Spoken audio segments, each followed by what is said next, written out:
All right, let's dive right into this explainer where we're going to learn how to claim the ultimate chess prize, trapping your opponent's queen early in rapid and blitz games. If you have ever felt that incredible rush of springing a perfect, inescapable trap on the board, well, you know exactly why we're here today. We are breaking down a phenomenal analysis of 8 distinct traps that are designed specifically to target the absolute most powerful piece on the board, and we're doing it right from the opening moves. But here's the thing. Rather than just memorizing dry algebraic moves that, let's be honest, you're probably going to forget the moment your opponent plays something slightly unexpected, we are going to solve this puzzle differently. We're going to master the 2 overarching strategic principles of queen trapping.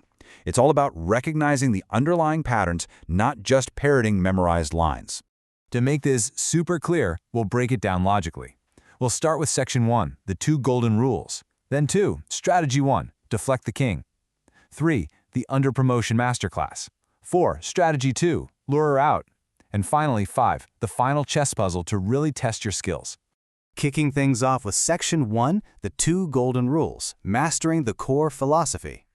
Look, the absolute crucial point here is that understanding the overarching philosophy of these traps is way more effective than just memorizing notation. If you grasp the why behind the moves, the what comes naturally. And to make these traps actually work, you first have to understand the main tool we're using, a gambit.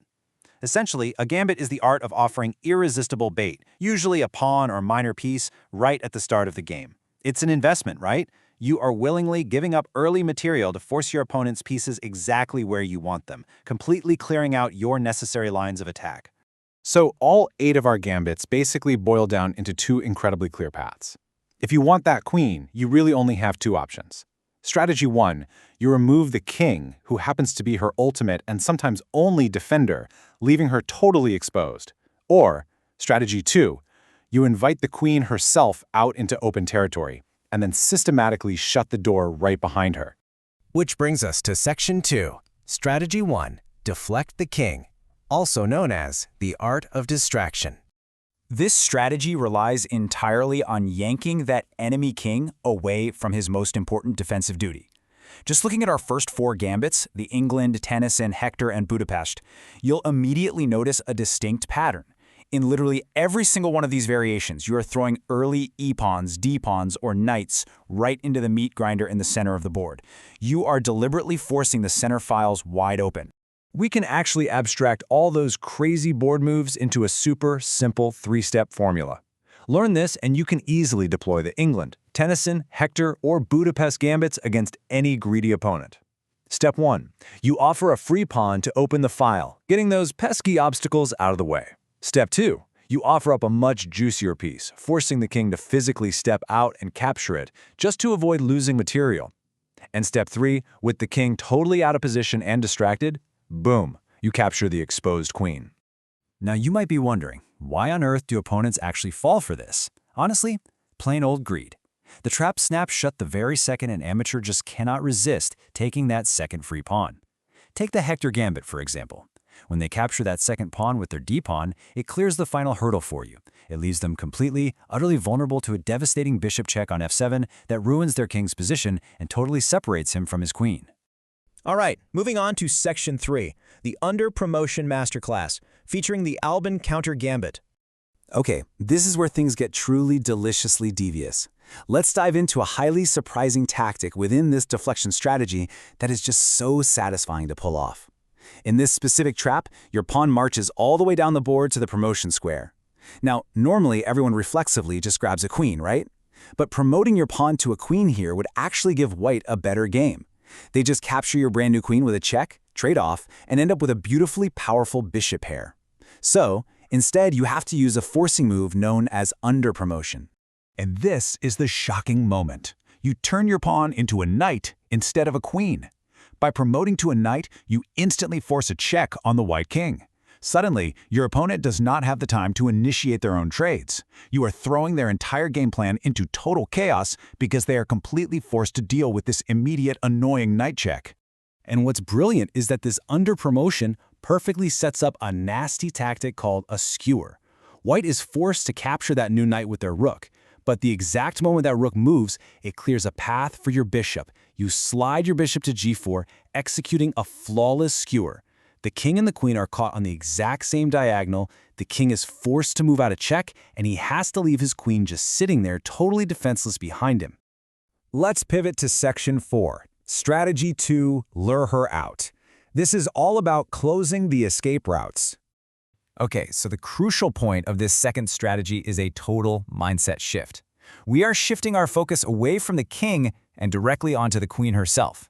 We want to entice her deep into our territory where we can ambush her. Here we've grouped the Scandinavian, the Forkbeer, and the Firewitch gambits.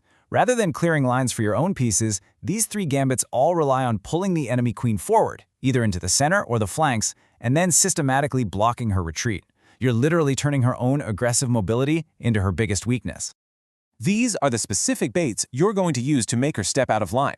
In the Scandinavian, you basically bounce her around until you can deploy a devastating knight fork on c7. In the Forkbeer gambit, and this sounds crazy, you actually let white capture your a8 rook. It looks like a massive blunder, but you do it strictly to lock their queen on a fatal, inescapable diagonal. And in the Firewitch, you use a simple little pawn push to b6, just to lure her right into the center of your forces on d5. Let's see this in action, step by step, using the Firewitch gambit. Step 1. You entice her forward by deliberately sacrificing a bishop. The white queen naturally snaps it up. Step 2. You develop your knights to c6 and c5. Now notice, you aren't actually attacking her directly yet. You're just casually closing off the a-file and the center squares. You are quietly building a brick wall right behind her. And finally, step 3. You push a pawn to attack the trapped queen. I gotta say, there is a real conspiratorial joy to this exact moment on the board. Just look at the dynamic. Your opponent is probably sitting there thinking they are totally safe. They think they're up a piece, dominating the center, life is good. But they are completely blind to the fact that your knights and pawns now control absolutely every single escape square. The queen literally has nowhere to go. One pawn push, and the most powerful piece on the board is history. And finally, Section 5, the final chess puzzle. Let's test your knowledge. We've covered the mechanics of deflecting defenders and luring queens, so it is time to really test your newfound tactical vision with a scenario straight out of the Tennison Gambit. Imagine this board state. You have executed the gambit flawlessly. You just sacrificed your knight on f7, and the black king took the bait, stepping out to capture it. His queen is sitting exposed on the d-file. It's white's turn. You have two ways to reveal a discovered attack on that queen. Do you play bishop to c4 for a check, or do you play bishop to g6 for a check? Think carefully, because one of these moves is a massive blunder that lets the king scurry safely back to his starting square to protect his queen. But the other successfully deflects the king away, forever, winning you the game on the spot. So, based on everything we've analyzed today about controlling escape squares and forcing the king's hand, which move are you playing?